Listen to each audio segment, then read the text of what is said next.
نہ انسان جذبات کی رو میں اندھا ہو جائے، نہ انسان ماحول سے مرعوب ہو کر متاثر ہو جائے، صحیح رخ پر اس کا عمل۔ نمبر 3، روحانی ترقی، جو اصل حاصل ہے، جو اصل مقصود ہے۔ نمبر 2 چیز کے لیے تعلق مع اللہ ضروری، نمبر 3 کے لیے تقرب الی اللہ ضروری۔ اب غور کیجئے، ان تینوں چیزوں کا بڑا گہرا تعلق ہے نماز کے ساتھ۔ ان تینوں کے لیے ستون کی حیثیت نماز کو ہے۔ قرآن حکیم نے بھی سورہ آل عمران کے آخری رکوع میں ذکر کو سب سے پہلے اور سب سے اہم عامل کی حیثیت سے شمار کیا ہے۔ چنانچہ اس کی پہلی آیت جو ہے سورہ آل عمران کے آخری رکوع کی، اس میں تو وہی مضمون جو میں بیان کر چکا وہ آیا ہے، ان فی خلق السماوات والارض واختلاف اللیل والنہار لآیات لأولی الالباب۔ یقیناً آسمان اور زمین کی تخلیق میں اور دن اور رات کے الٹ پھیر میں نشانیاں ہیں ہوش مندوں کے لیے۔ ان کے ذریعے سے انسانی شعور کے اندر وہ معرفت رب اجاگر ہوگی۔ وہ پہلا مرحلہ اس نے طے کر لیا، وہ ڈورمنٹ معرفت اب ایکٹیویٹ ہو گئی۔ اب مزید فکر کا مرحلہ ہے جو اگلی آیت میں آیا ہے، الذین یذکرون اللہ قیاما وقعودا وعلی جنوبہم ویتفکرون فی خلق السماوات والارض ربنا ما خلقت ھذا باطلا سبحانک فقنا عذاب النار۔ یعنی تفکر جو ہے، ویتفکرون فی خلق السماوات والارض، وہ تفکر کرتے ہیں، غور و فکر کرتے ہیں آسمان اور زمین کی تخلیق میں، لیکن اس تفکر کے ساتھ لازماً ذکر، اور ذکر مدام، ذکر بھی وہ کہ جو مستقل ہو، ہر حالت میں ہو۔ الذین یذکرون اللہ قیاما وقعودا وعلی جنوبہم، وہ لوگ کہ جو اللہ کو یاد رکھتے ہیں، اللہ کا ذکر کرتے ہیں، کھڑے ہوئے بھی، بیٹھے ہوئے بھی، اور اپنے پہلوؤں کے بل یعنی لیٹے ہوئے بھی۔ اب ان تین کے سوا تو کوئی پوزیشن انسان کی نہیں ہے، اسی کا نام ہے دوام ذکر۔ اور اس کے ساتھ اگر وہ تفکر کرتے ہیں تو ان کا فکر اگلی منزل تک پہنچتا ہے۔ تو پہلی شے تھی فکر انسانی کی صحیح رخ پر مزید پیش قدمی اور پیش رفت، اور اس کے لیے لازم ہے ذکر و فکر کا امتزاج۔ دوسری چیز کو لیجئے عمل کی درستی۔ اس عمل کی درستی کے لیے اللہ تعالیٰ کے ساتھ ایک گہرے تعلق کی ضرورت ہے۔ اس لیے کہ صبر کی بحث میں یہ مضامین شاید آپ کے سامنے آ گئے ہوں کہ صبر، جہاں مصیبت پر صبر ہوتا ہے، تکلیف پر صبر ہوتا ہے، اللہ کے احکام پر جمنا یہ بھی صبر ہے، نفس کی خواہشات کی باغ کو تھام کر رکھنا، کھینچ کر رکھنا یہ بھی صبر ہے، اور استقامت، کسی شے پر قائم رہنا یہ بھی صبر ہے۔ تو عمل صحیح پر استقامت کے لیے وَاصْبِرْ وَمَا صَبْرُكَ إِلَّا بِاللَّهِ، اس صبر کی سب سے اہم جو بنیاد ہے، اس کا جو سب سے بڑا ذریعہ ہے، اس کا جو سب سے بڑا سہارا ہے، وَمَا صَبْرُكَ إِلَّا بِاللَّهِ، اس کے لیے ضرورت ہے ایک گہرے تعلق کی کہ اللہ کے ساتھ ایک ایسا تعلق برقرار رہے جو نہ صرف گہرا ہو بلکہ دائم و قائم، مسلسل۔ ذرا ذہول ہوگا، تعلق مع اللہ میں ذرا کمی آئے گی، شیطان کا وار کاری ہو جائے۔ اسی کو حضور نے حدیث میں یوں تعبیر کیا ہے تمثیلاً کہ جو دل اللہ کی یاد سے غافل ہے، اس پر فارسی کا وہ مقولہ بھی ہے کہ خانہ خالی را دیو میں گیرت، گھر خالی رہے تو جنات اس پر دیو جو ہے آ کر قبضہ جما لیتے ہیں۔ تو خانہ قلب جو ہے اگر یاد خدا بندی سے خالی ہو گیا تو شیطان ابلیس لعین اپنی تھوتنی ٹکا دیتا ہے۔ یہ لفظ آتا ہے سور کے منہ کے لیے تھوتنی، جس طرح اس کا نکلا ہوا سا منہ ہوتا ہے آگے، تو یہ لفظ استعمال کیا گیا کہ وہ اپنی تھوتنی انسان کے دل پر جما کر اور پھوکے مارنی شروع کر دیتا ہے۔ تو شیطان کو موقع ہی تب ملتا ہے جب انسان کے تعلق مع اللہ کے اندر کمی ہو، وہ خانہ بالکل خالی ہو گیا ہو یا اتنا ضعیف ہو گیا ہو کہ کل عدم ہو جائے، گویا کہ نہیں۔ تیسری چیز کی طرف آئیے، روحانی ترقی۔ روحانی ترقی کے لیے میں ایک اصطلاح کے سامنے لا رہا ہوں، اس سے مراد کیا ہے؟ روحانی ترقی کے لیے ہماری دینی اصطلاح ہے تقرب الی اللہ، اللہ سے قریب تر ہوتے چلے جانا۔ اس پر میرا ایک کتابچہ بھی ہے، تقرب الی اللہ کے 2 مدارج، 2 درجے، جو در حقیقت ایک حدیث نبوی علیہ الصلوۃ والسلام ہی پر مبنی ہے کہ حضور نے ایک درجہ قرار دیا ہے تقرب بالفرائض، فرائض کے ذریعے سے انسان اللہ کا قرب حاصل کرے۔ ایک ہے تقرب بالنوافل، نوافل کے ذریعے سے اللہ کا قرب حاصل کرے۔ ان میں کیا نسبت و تناسب ہے، اہمیت کے اعتبار سے کون بڑھ کر ہے، بلندی کے اعتبار سے کون بڑھ کر ہے، یہ تمام مسائل میں نے اپنی اس تقریر میں بیان کیے تھے جو اس کتاب سے شائع ہوئی ہے۔ اس وقت میں اس کی تفصیل میں نہیں جا رہا، صرف یہ تذکرہ اس لیے کر رہا ہوں کہ جن کو بھی خواہش ہو جائے وہ اس کا مطالعہ کرے۔ ہماری اس وقت کی گفتگو سے وہ کتابچہ اس جگہ پر منسلک ہوگا۔ تو تقرب الی اللہ، یہ تقرب کوئی فزیکل فینومینن نہیں ہے، جسمانی یا مادی مسئلہ نہیں ہے۔ اللہ سے قرب یہ نہیں ہے کہ کوئی کروڑوں میل کا فاصلہ ہے، اب ہمیں کوئی رسی پر چڑھنا ہے اوپر بڑی محنت اور مشقت سے، فصل تو ہے ہی نہیں، فاصلہ ہے ہی نہیں، بعد ہے ہی نہیں۔ نحن اقرب الیہ من حبل الورید، ہم تو انسان سے اس کی شہرگ سے بھی زیادہ قریب ہیں۔ ہوا معکم اینما کنتم، وہ تو تمہارے ساتھ ہی ہوتا ہے جہاں کہیں بھی تم ہو، بس صرف یہ کہ تمہاری توجہ نہیں ہوتی، تم اور چیزوں میں مشغول و مصروف رہتے ہو، تم ہماری طرف دھیان ہی نہیں دیتے، تم ہماری طرف متوجہ ہی نہیں ہوتے۔ ہم تو مائل بے کرم ہے، کوئی سائل ہی نہیں، راہ دکھلائیں کسے رہنم منزل ہی نہیں۔ انسان جب متوجہ ہو جاتا ہے اور بڑھتا ہے، آگے پیش قدمی کرتا ہے روحانی اعتبار سے، تو یہ ہے در حقیقت تقرب الی اللہ، اور اسی کو ہم کہیں گے روحانی ترقی۔ اب ان 3 چیزوں کو اگر آپ نے ذہن میں جما لیا، پھر میری بات کی ترتیب اس کو ذہن میں قائم کیجئے۔ ہم چلے کہاں سے؟ کہ دین کے ساتھ اصل مناسبت فلسفے کی نہیں، حکمت کی۔ نمبر 2، حکمت قرآنی کا پہلا اور اہم ترین اور بنیادی مسئلہ معرفت رب کا حصول ہے۔ اس کا نتیجہ شکر خدا بندی ہے، اس کا ذریعہ آیات آفاقی، آیات انفسی، اور سب سے بڑھ کر آیات قرآنیہ ہیں، جو الذکر ہے، جو تذکرہ ہے، جو ذکرہ ہے۔ لیکن اس پہلے مرحلے کو اگر کوئی انسان بفضل ہی تعالی، اللہ کے فضل و کرم سے طے کر لے، اب اس کے سامنے 3 مسئلے، فکر کی مزید پیش رفت، مزید پیش قدمی صحیح رخ پر، اس کے لیے ذکر اور فکر دونوں کا امتزاج لازمی ہے۔ فقر قرآن اختلاط ذکر و فکر۔ الذین یذکرون اللہ قیاما وقعودا وعلی جنوبہم ویتفکرون فی خلق السماوات والارض۔ دوسری شے، عمل کا درست رہنا، نہ افراط و تفریط ہو، عدم توازن ہو، نہ انسان نفس سے مغلوب ہو جائے، نہ انسان جذبات کی رو میں اندھا ہو جائے، نہ انسان ماحول سے مروب ہو کر متاثر ہو جائے، صحیح رخ پر اس کا عمل۔ نمبر 3، روحانی ترقی، جو اصل حاصل ہے، جو اصل مقصود ہے۔ نمبر 2 چیز کے لیے تعلق مع اللہ ضروری، نمبر 3 کے لیے تقرب الی اللہ ضروری۔ اب غور کیجئے، ان تینوں چیزوں کا بڑا گہرا تعلق ہے نماز کے ساتھ۔ ان تینوں کے لیے ستون کی حیثیت نماز کو ہے۔ لہذا ایمان کے بعد یا معرفت رب کے بعد حکمت دین کا اہم ترین مسئلہ نماز، صلاۃ۔ اس لیے کہ ایک طرف یہ انسان کو اللہ کے ساتھ ایک گہرے تعلق کا ذریعہ فراہم کرتی ہے۔ اپنے تمام مصروفیات میں سے، ان مشغولیتوں میں جن میں گم ہونے کا خدشہ ہوتا ہے، نکلو۔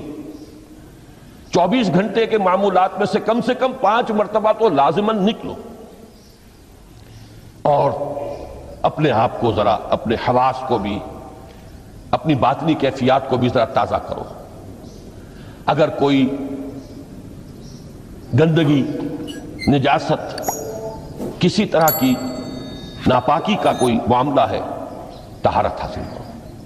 طہارت سے تمہارے اندر روح کو بھی بالیدگی ہوگی، تمہارے حواس بھی تازہ ہوں گے، تم گویا کہ بحیثیت کل تمہاری ہستی چاق و چوبند ہو جائے گی۔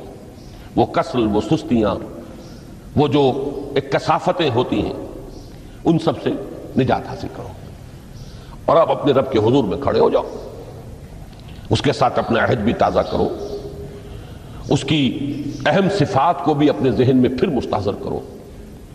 یہی وجہ ہے، دیکھیے میں نے جو آیات آپ کو شروع میں سنائی تھی، سورہ لقمان کی 2 آیتیں، پہلی آیت میں اس کا ترجمہ کر چکا، دوسری آیت وَلَقَدْ وَإِذْ قَالَ لُقْمَانُ لِابْنِهِ وَهُوَ يَعِظُهُ يَا بُنَيَّ لَا تُشْرِكْ بِاللَّهِ إِنَّ الشِّرْكَ لَظُلْمٌ عَظِيمٌ۔ اس کے بعد درمیان میں کچھ مضمون آ کر پھر وہ آیہ مبارکہ آئی، یا بنی اقم الصلاۃ وامر بالمعروف وانہ عن المنکر واصبر علی ما اصابک۔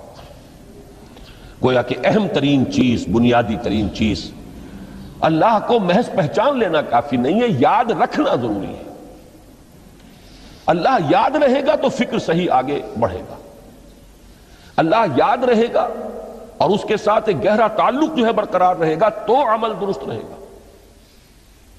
بالکل یہی بات سورہ طٰہٰ میں جو پہلی وحی حضرت موسیٰ علیہ السلام پر ہوئی، اور پہلا مخاطبہ ہے، چونکہ حضرت موسیٰ کو یہ انبیاء کرام کے مقدس گروہ میں ایک امتیازی حیثیت حاصل ہے کہ ان سے براہ راست گفتگو ہوئی ہے، اگرچہ صرف ایک پردہ تھا، اوٹ من ورائے حجاب گفتگو ہوئی ہے، لیکن یہ کہ کوئی فرشتے کا درمیانی جو ہے وہ لنک نہیں تھا، براہ راست اللہ تعالیٰ نے حضرت موسیٰ علیہ السلام سے کلام فرمایا۔ کلم اللہ موسیٰ تکلیما، موسیٰ سے تو اللہ نے کلام فرمایا جیسے کہ کلام کیا جاتا ہے۔ تو پہلا مخاطبہ ہے، یہ پہلا مکالمہ ہے، پہلی وحی کہیے، اسی میں یہ الفاظ بھی موجود ہیں، اننی انا اللہ لا الہ الا انا فاعبدنی واقم الصلاۃ لذکری۔ یہ گویا کہ حکمت قرآنی کا ایک بہت بڑا خزانہ ہے یہ آیت مبارکہ، کہ خود حضرت موسیٰ علیہ السلام کو جو ہدایت دی جا رہی ہے، میں ہوں، میں اللہ، اننی انا اللہ لا الہ الا انا، میرے سوا کوئی معبود نہیں، فاعبدنی، بس میری بندگی، میری عبادت، میری پرستش، میری محبت، اس کو اختیار کرو۔ وَأَقِمِ الصَّلَاةَ لِذِكْرِي، اور نماز کو قائم رکھو میری یاد کے لیے۔ بلکہ اسی سلسلہ کلام میں آگے چل کر سورہ طٰہٰ میں آتا ہے، کافی گفت و شنید کے بعد جب حضرت موسیٰ نے کچھ معذرت بھی کی، کچھ دعائیں بھی کی، اللہ نے ایک دعا قبول بھی کی کہ ان کے بھائی کو بھی شریک کر دیا، حضرت ہارون کو بھی۔ اس کے بعد پھر جب فرمایا کہ اب جاؤ فرعون کی طرف، تو اس میں فرمایا وَلَا تَنِيَا فِي ذِكْرِي، اور دیکھنا یہ جو عظیم مشن تمہارے کندھے پر آ گیا ہے، بڑا بھاری اور کٹھن ایک فرض ہے جو تم پر عائد ہو گیا ہے، اس کے لیے سب سے بڑی تمہارے پاس جو قوت کا ذریعہ ہے وہ نماز ہے۔ اقیم فَلَا تَنِيَا عَن ذِكْرِي، میری یاد میں کبھی غفلت نہ کرنا، اس میں کبھی کوئی کمی نہ آنے دینا۔ جیسا کہ میں نے عرض کیا تھا کہ جیسے ہی وہ تعلق جو ہے کمزور پڑتا ہے یا منقطع ہو جائے معاذ اللہ، تو پھر انسان گویا کہ شیطان کے لیے ایک لقمہ تر بن جاتا ہے۔ اب آپ غور کیجئے، تیسری شے تقرب الی اللہ، اس کے حوالے سے بھی جو فرائض اور نوافل کی بات ہے اس کو اس وقت ذہن سے نکال کر یہ سمجھیے کہ اس میں نماز کا کیا مقام ہے، اس لیے کہ نماز فرض بھی ہے، نماز نفل بھی ہے، وہ تو ان دونوں میں شریک ہو جائے گی۔ اب اس کو لفظ صلاۃ کے حوالے سے آپ ان دونوں چیزوں کو سمجھیے۔ صاد لام واو یا یہ چونکہ حروف علت ایک دوسرے سے بدلتے رہتے ہیں، یہ جو مادہ ہے اس کی جو خالص لغوی اصل ہے، جو خالص عربی زبان میں اس کا بنیادی مفہوم ہے، وہ آگ جلانا یا آگ تاپنا یا آگ سینکنا، حرارت حاصل کرنا۔ لہذا بار بار آتا ہے جہنم کے ذکر میں، اسلوہا، اب جلو اس میں، تاپو اس کو، یہ سینکے گی تمہیں۔ بلکہ تفتلون کا لفظ آیا ہے حضرت موسیٰ کے کلام میں، جب وہ گئے تھے کوہ طور پر، جب پہنچ گئے تو تھے آگ تک کی تلاش میں، لعلکم تفتلون، تو اپنے اہل خانہ سے یہی کہا تھا کہ مجھے کہیں وہ روشنی نظر آ رہی ہے، غالباً کوئی وہاں سے آگ مل سکے گی، ورنہ یہ کہ کوئی رہنمائی کو رستہ مجھے مل سکے گا، میں وہ آگ لے آؤں گا، کوئی چنگاری وہاں سے لے آؤں، لعلکم تفتلون، تاکہ تم، اب یہ اصطلاح در حقیقت باب افتعال ہے، اور یہ تے یہاں پر توئے کی شکل اختیار کر گئی، تا نے توبن کی صورت اختیار کی صاد کی وجہ سے۔ بہرحال اس کا سب سے بنیادی مفہوم جو ہے وہ ہے تاپنا، سکائی حاصل کرنا، حرارت۔ اس کے حوالے سے سمجھ لیجئے کہ سب سے بنیادی تعلق اس کا جو ہے وہ روح کے ساتھ ہے۔ روح میں محبت خداوندی کی آگ اگر ٹھنڈی پڑ گئی ہو، اگر محبت خداوندی کی حرارت میں کمی ہو رہی ہو، تو اس کو اثر نو، جس کو کہ میں آج سوچ رہا تھا تو ایک لفظ ذہن میں آیا کہ جیسے بیٹری اس کو ریچارج کیا جاتا ہے، اسی طریقے سے روح کے اندر محبت خداوندی کی اس حرارت کو اثر نو تازہ کرنا، یہ ہے در حقیقت نماز کا اصل مقصد۔ اس لیے کہ اس لفظ کا بنیادی مفہوم، اصل لغوی مفہوم تو یہ، اگرچہ اس کا سب سے زیادہ کثرت سے جو استعمال ہوتا ہے، اور لفظ صلاۃ جس سے در حقیقت جس تصور پر مبنی ہے وہ ہے اقدام، کسی کی طرف متوجہ ہونا اور پھر دعا۔ صلاۃ کا سب سے قریبی مفہوم لفظی جب بیان کیا جائے گا، اس سے مراد، اس کے معنی، تو دعا اس میں اہم ترین ہے۔ کسی کی طرف توجہ کرنا، مناجات کرنا، گفتگو کرنا، مخاطبہ، مکالمہ، دعا، یہ در حقیقت صلاۃ کا سب سے بڑا اصطلاحی مفہوم ہے۔ لیکن جو اس کا مادہ ہے، صاد لام واو یا صاد لام یا، اس کا اصل مفہوم جو ہے وہ تاپنا، حرارت حاصل کرنا۔ تو ان دونوں کے حوالے سے عرض کر رہا ہوں، وہ تاپنا اور حرارت حاصل کرنا وہ ہے روح کے اعتبار سے۔ وہ جو کہا اقبال نے کہ بجھی عشق کی آگ اندھیر ہے، مسلمان نہیں راہ کا ڈھیر۔ یہ عشق کی آگ جب بجھ جاتی ہے، در حقیقت یہی تو انسان کی روحانی موت ہے۔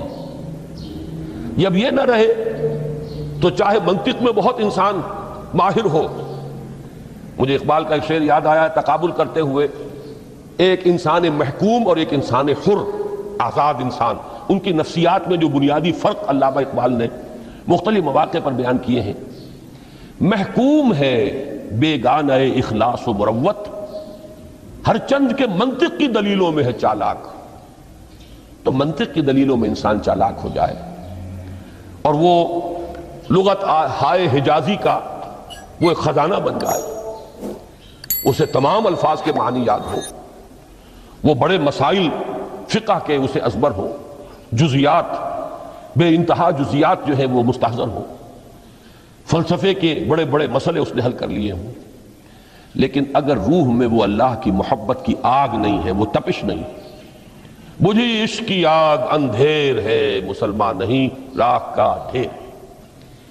اسی کے حوالے سے آج مجھے یاد آیا تھا کہ وہ جو بڑی سادہ سی ایک نظم ہے، اللہ تعالیٰ سے دعا، یا رب دل مسلم کو وہ زندہ تمنا دے، اس میں بھی جو الفاظ آئے ہیں، جو روح کو گرما دے اور قلب کو تڑپا دے، یہ ہے اصل جو مقصود ہے نماز کا۔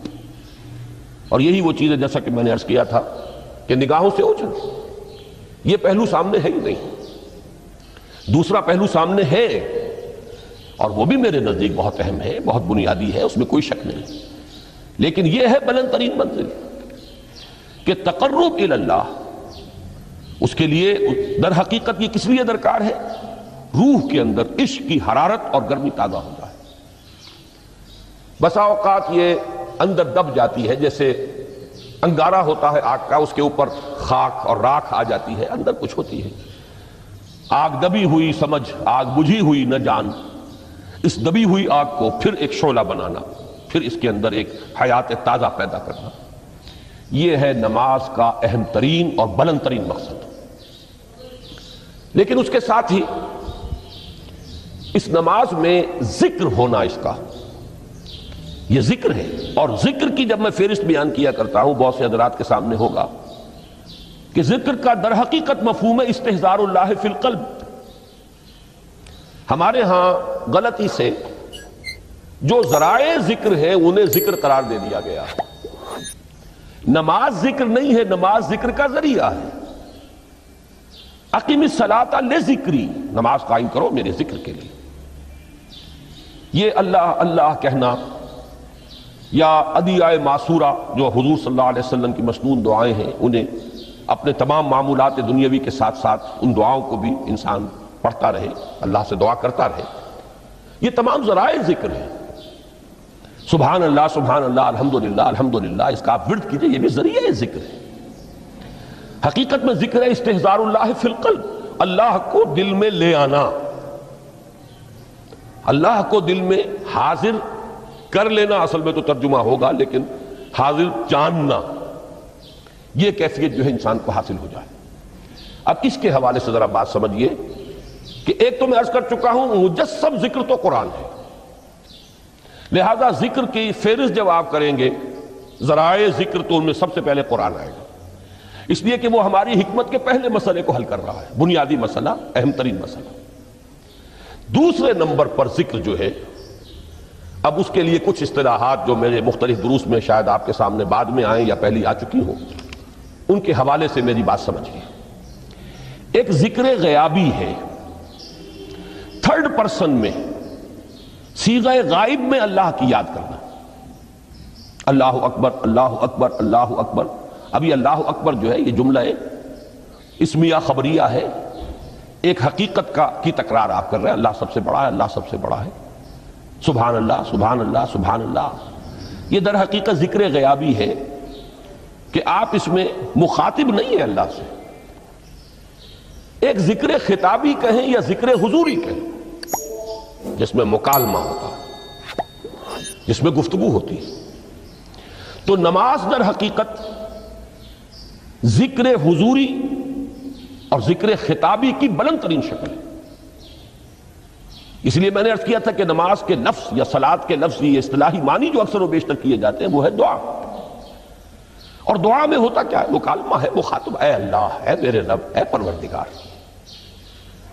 پھر یہ کہ اس میں اقدام اور کسی کی طرف متوجہ ہونا. یہی وجہ ہے کہ افتتاح صلاۃ، نماز کو شروع کرنے کے لیے، ایک تو وہ الفاظ جو قرآن مجید میں آئے ہیں، انی وجہت وجہی للذی فطر السماوات والارض حنیفا وما انا من المشرکین.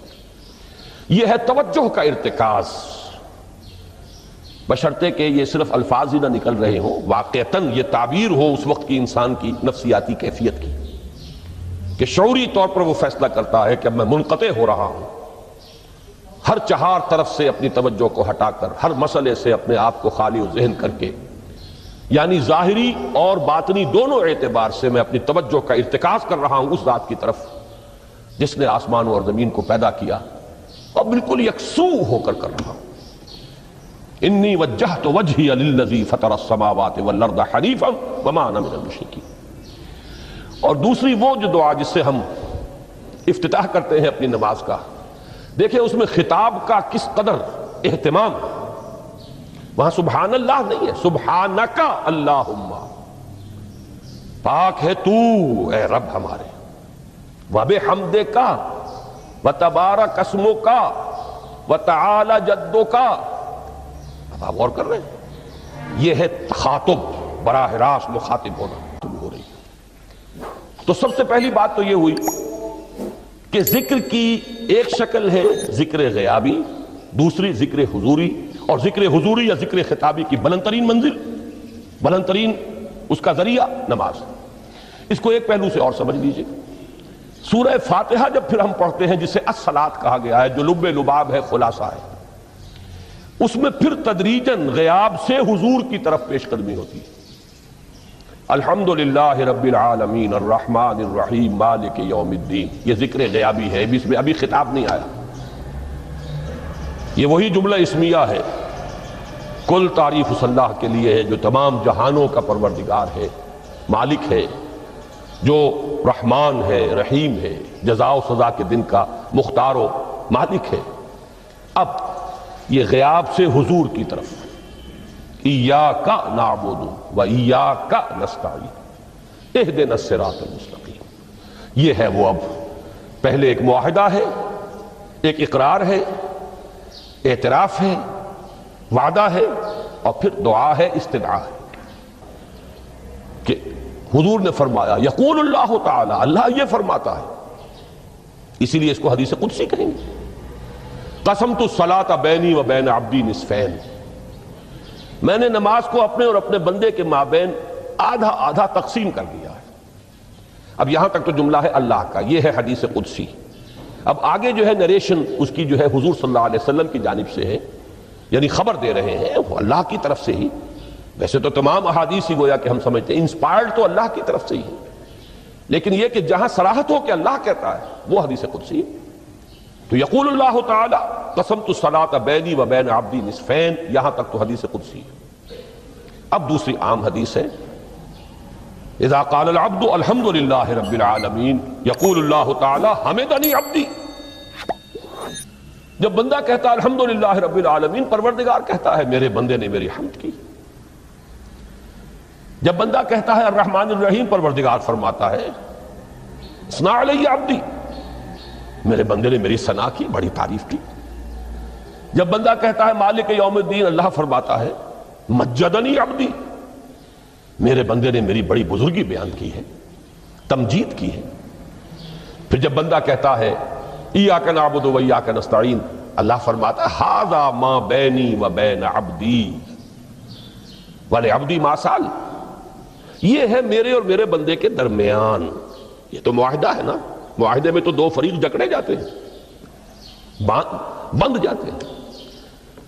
یہ میرے اور میرے بندے کے درمیان ہے، اور میرے بندے نے جو طلب کیا میں نے دیا، اس لیے کہ اس میں طلب بھی تو ہے. ایاک نستعین، تیری مدد چاہتے ہیں، یہ طلب ہے. اسی کی شرح ہے جو اب آخری 3 آیتیں ہیں. پروردگار ہم تیری مدد چاہتے ہیں، پروردگار ہم تیری ہی بندگی کرتے ہیں اور کریں گے، اور تیری ہی مدد چاہتے ہیں، چاہیں گے. اگر حال میں اس کا ترجمہ کریں گے زمانہ حال کے اعتبار سے، اس لیے کہ فعل مضارع میں تو دونوں موجود ہیں، شامل ہیں، تو یہ ایک اعتراف ہے، اظہار حال ہے. اللہ کرے کہ وہ واقعتاً صحیح اظہار حال ہو، ہم واقعی اللہ کی بندگی کرتے ہوئے یہ کہیں کہ ایاک نعبد. ورنہ اگر ہماری اصل صورتحال سے وہ مطابقت نہ رکھتا ہو تو پھر تو ایک طرح کا جھوٹ ہو جائے گا، غلط بیانی ہو جائے گی. ایاک نعبد، تیری ہی بندگی کرتے ہیں، اور مستقبل میں کیجئے، کریں گے، یہ ہے عہد. تیری ہی مدد چاہتے ہیں، تجھی سے مدد طلب کرتے ہیں، تجھی سے مدد چاہتے رہیں گے. اس کے لیے فرمایا وَلِعَبْدِ مَا سَأَلَ. اور پھر اس کے بعد وہ استدعا ہے، اہدنا الصراط المستقیم صراط الذین انعمت علیہم غیر المغضوب علیہم ولا الضالین. اس حدیث میں اس کو ایک ہی جملے کو لیا گیا ہے، ایک ہی جملے کی حیثیت سے. جب بندہ یہ کہتا ہے تو اللہ فرماتا ہے ھذا لعبدی ولعبدی ما سأل، یہ خالص میرے بندے کے لیے ہے. اس بندے نے ایک درخواست پیش کی ہے اور میں نے گرانٹ کی، وہ اپلیکیشن، وہ ریکویسٹ گرانٹڈ ہم نے دے دی. ولعبدی ما سأل، یہ ہے اس کی تاثیر کا عالم. بشرطے کے معاملہ وہ شعور کے ساتھ، بشرطے کے مطابقت ہو ظاہر اور باطن کی، بشرطے کے مطابقت ہو قول اور فعل کی. تو اس کا اتنا اونچا مقام ہے کہ ایک ایک جملہ ادھر ادا ہوا، ادھر اللہ کی طرف سے رسپانس مل رہی ہے. السلام علیکم. مزید اس طرح کے ایمان افروز بیانات سننے کے لیے ہمارے چینل قرآنک ویژن کو سبسکرائب کیجیے. آپ کی نوازش کا شکریہ.